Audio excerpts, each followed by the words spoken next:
Du Trisac. Des propos cohérents. Des opinions différentes. Vous écoutez Du Trisac. Luc Tassé est avec nous. Monsieur Tassé, bonjour. Bonjour Benoît. Bon, le gouvernement Trump propose à nouveau... Quoi?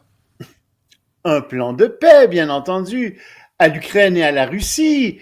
Mais attends, il a négocié ça en secret avec la Russie, Trump, sans trop en parler aux Ukrainiens, surtout pas en parlant aux Européens. Alors on apprend des bouts de ce plan qui a été exposé hier en Europe. C'est une catastrophe pour les Ukrainiens. C'est un alignement quasiment complet sur les positions de Moscou. Puis on s'étonne pas vraiment de ça, en fait. Mais quoi? Il y a là-dedans que non seulement les territoires que les Russes ont conquis resteraient russes, donc la Crimée et le Donbass, mais en plus de ça, il faudrait rajouter des territoires que les Russes n'ont pas encore conquis dans le Donbass, qui deviendraient russes. L'armée ukrainienne, on couperait ça de plus de la moitié. Elle tomberait de 800 000 hommes à 400 000 hommes. Elle aurait plus d'armes de longue portée non plus. Puis tiens, pendant qu'on y est, les troupes étrangères seraient interdites sur le territoire ukrainien. Évidemment, les Russes vont garder leurs troupes dans le Donbass puis en Crimée. Mais tu sais, le russe deviendrait une langue nationale de l'Ukraine. Et puis l'Église orthodoxe russe, qui est vraiment une main agissante de Moscou, elle aurait un statut officiel protégé. Tu regardes ça, puis tu te dis, mais ça n'a aucun sens. C'est une capitulation totale que Donald Trump demande. Puis alors, d'un autre côté, tu sais, t'as le sénateur Lindsey Graham qui pavane à Washington, puis qui dit, mais regardez, on a un projet de loi bipartisan qui permettrait à Donald Trump d'imposer, imagine, des droits de douane de 500%. À tous les pays qui achèteraient du pétrole, du gaz, de l'uranium, puis d'autres produits stratégiques de la Russie. Oui, mais ça lui permettrait de le faire, mais ça ne l'obligerait pas à le faire. Ce serait juste une arme de négociation dont Trump disposerait. Puis comme on sait que Trump adore les dictateurs, qu'il est à plat ventre devant Poutine, c'est sûr qu'il l'utilisera pas.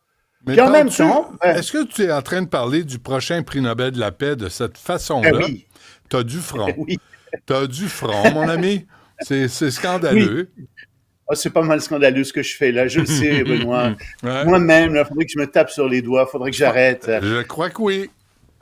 La réaction... Nobel de la paix, oui, prochain prix Nobel. Ouais, mais c'est sûr qu'il veut le prix Nobel. Mais je pense pas qu'il soit parti pour le faire avec...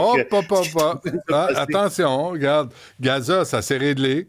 Tu sais, c'est réglé, ça tient par de la broche, mais... Une belle chronique si jamais quelqu'un... Gaza, c'est pas réglé. J'aimerais que ce soit réglé. Et j'ai reconnu, puis d'autres aussi, que c'était un pas dans la bonne direction, puis c'est déjà assez extraordinaire d'avoir fait ça. Pour Gaza. Pour le reste, on en reparlera. Mais pour ça, en effet. OK. Alors ça, est-ce que c'est fait, ça, pour l'Ukraine? Parce que M. Zelensky... Oui, je pense que tout le monde voit la direction. Est-ce qu'il a réagi, M. Zelensky? Il a réagi plus ou moins, pas très content. En fait, le gouvernement ukrainien se demande si c'est le plan de Trump ou le plan de l'entourage de Trump, laissant entendre par là que on pourrait peut-être convaincre Trump que c'est pas un très bon plan. Mais c'est sûr que Trump revient toujours avec ce plan. Puis qu'est-ce que tu veux, Trump est pressé de faire de la business en Russie. Enfin, sa famille. C'est sûr que si ça débloquait par là, sa famille ferait d'excellentes affaires en Russie.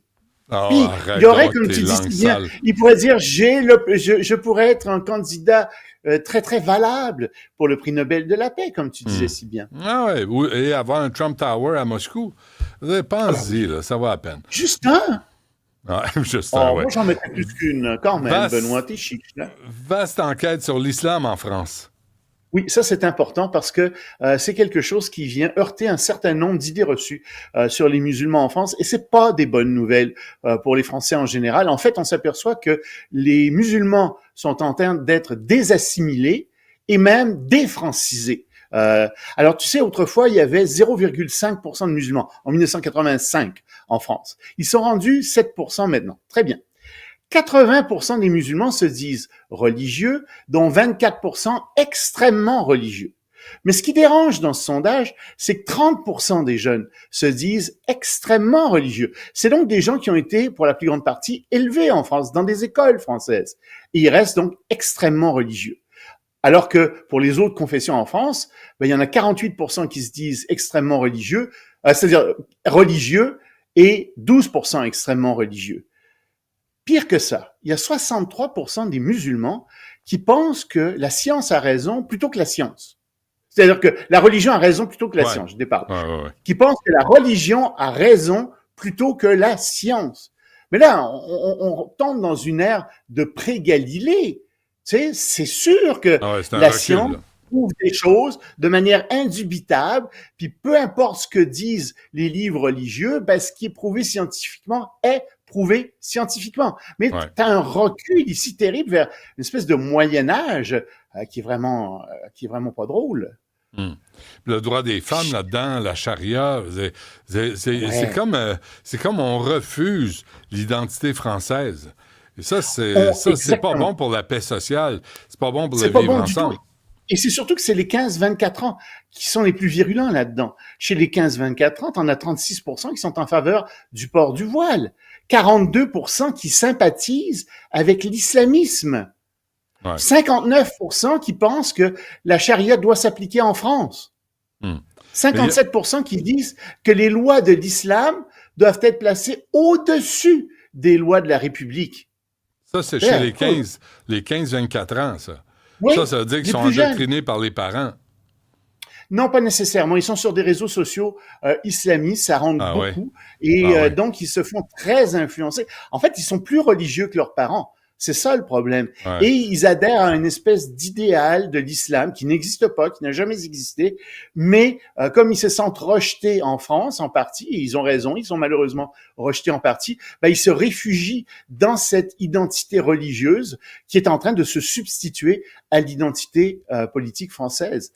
C'est vraiment pas drôle ce qui est en train de se passer là. Il y a quelques bonnes nouvelles, non, à travers ça? Oui, il y a des bonnes nouvelles parce que il y a quand même 73% des musulmans qui vivent en couple avec des gens d'une autre religion. Et on voit aussi que, si tu veux, il y a 73% des musulmans qui croient que c'est correct de rompre avec l'islam. Dans plusieurs pays musulmans, c'est complètement interdit, c'est même puni de mort. Alors, tu vois, il y a quand même aussi une certaine évolution chez les musulmans. Mais il y a une montée de la religiosité, en particulier chez les jeunes, et ça, c'est quelque chose qu'on trouve ailleurs en Occident, tu vois. Bon, et pas seulement chez les musulmans, chez toutes les confessions, c'est ça que je veux dire. Je comprends. La tension continue de monter entre le Japon et la Chine. Ben oui, à cause de la déclaration de la première ministre du Japon qui a déclaré quelque chose de tout à fait normal, c'est-à-dire que oui, les intérêts vitaux du Japon seraient en jeu s'il y avait un blocus autour de Taïwan ou une attaque de Taïwan, parce qu'évidemment, ça donnerait à la Chine un accès énorme à toute la côte est du Japon. Alors, on sait que les Chinois sont contre ça, puis je t'ai dit, la réalité, c'est que, en fait, l'armée chinoise trouve que ce serait beaucoup plus difficile d'envahir Taïwan si le Japon se mettait du côté de Taïwan avec les États-Unis. C'est ça le fond du problème. Mais pour le moment, il y a une grande crise. Le nombre de touristes vers le Japon a chuté du tiers. Le nombre d'avions, de passages d'avions est passé de 1,5 million à 1 million. Puis il y a 80% des compagnies d'aviation. Les compagnies d'aviation disent que 80% de leurs sièges entre le Japon et la Chine des billets ont été annulés. Le gouvernement chinois a aussi annoncé qu'il bannissait la vente de produits de la mer japonais, qu'on pouvait revendre à nouveau en Chine parce qu'évidemment il y a eu cette catastrophe nucléaire en 2011, tu sais. Mais ils enlèvent ça. Ils se rapprochent des navires de guerre d'îles qui sont revendiquées et par les Japonais et par les Chinois, les îles de Senkaku en japonais ou de Diaoyu en chinois. OK. Donc, on va aller à l'autre nouvelle avant de se quitter, Loïc. Là, un mot sur les services secrets britanniques. Ben, c'est les services secrets britanniques qui lancent un avertissement aux gens en disant faites très attention aux chasseurs de tête, aux compagnies chinoises, etc., qui cherchent à recruter des gens. En fait, elles cherchent pas vraiment à recruter des gens, ces compagnies ou ces chasseurs de tête ne cherchent pas à faire ça. Ce qu'ils veulent, c'est des curriculum vitae, ils veulent des informations sur les gens, ils cherchent en particulier des ingénieurs, des gens qui sont en finance, ils veulent établir des contacts, ils veulent construire des réseaux, ils veulent ramifier davantage tout leur réseau d'espionnage. Donc, faites attention à ça, s'il vous plaît. Surtout les gens qui sont à l'université, les chercheurs, les gens qui sont en finance, etc.